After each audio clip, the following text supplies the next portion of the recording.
Siddique youth Congress സംസ്ഥാന president ആകുമ്പോൾ കാര്യങ്ങളൊക്കെ നന്നായിട്ട് കൊണ്ടുവന്നിട്ടുള്ള ഒരാളാണ്. മൂക്കാതെ വെളുത്തതിന്റെ കുഴപ്പം പിന്നെ സിദ്ദിഖിനില്ല. സിദ്ദിഖ് പ്രസിഡന്റ് ആയിരുന്ന സമയത്തൊക്കെ യൂത്ത് കോൺഗ്രസിന് നല്ല കാലമായിരുന്നു, സജീവമായിരുന്നു, ആക്റ്റീവായിരുന്നു. PC വിശ്വനാഥിന്റെ കാലഘട്ടത്തിൽ യൂത്ത് കോൺഗ്രസ് സജീവമായിരുന്നു. അത് കഴിഞ്ഞിട്ടാണ് ഈ സാധനം ചത്തുപോകുന്നത്.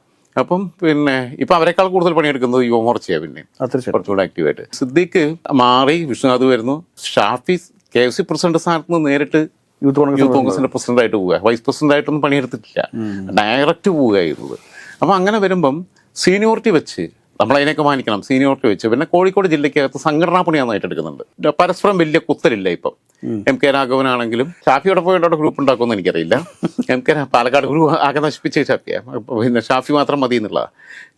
MK രാഘവൻ ആണെങ്കിലും പ്രവീൺ കുമാർ DCC പ്രസിഡന്റ് ആണെങ്കിലും KC അബു പഴയ നേതാവ് KC അബു ആണെങ്കിലും അബുവൊക്കെ ആണെങ്കിലും പിന്നെ സിദ്ദീഖ് ആണെങ്കിലും ഒക്കെ ഒരു പരസ്പരം ഒരു അനുനയത്തിൻ്റെയും സമന്വയത്തിൻ്റെയും ഒക്കെ പാതയിലാണ്.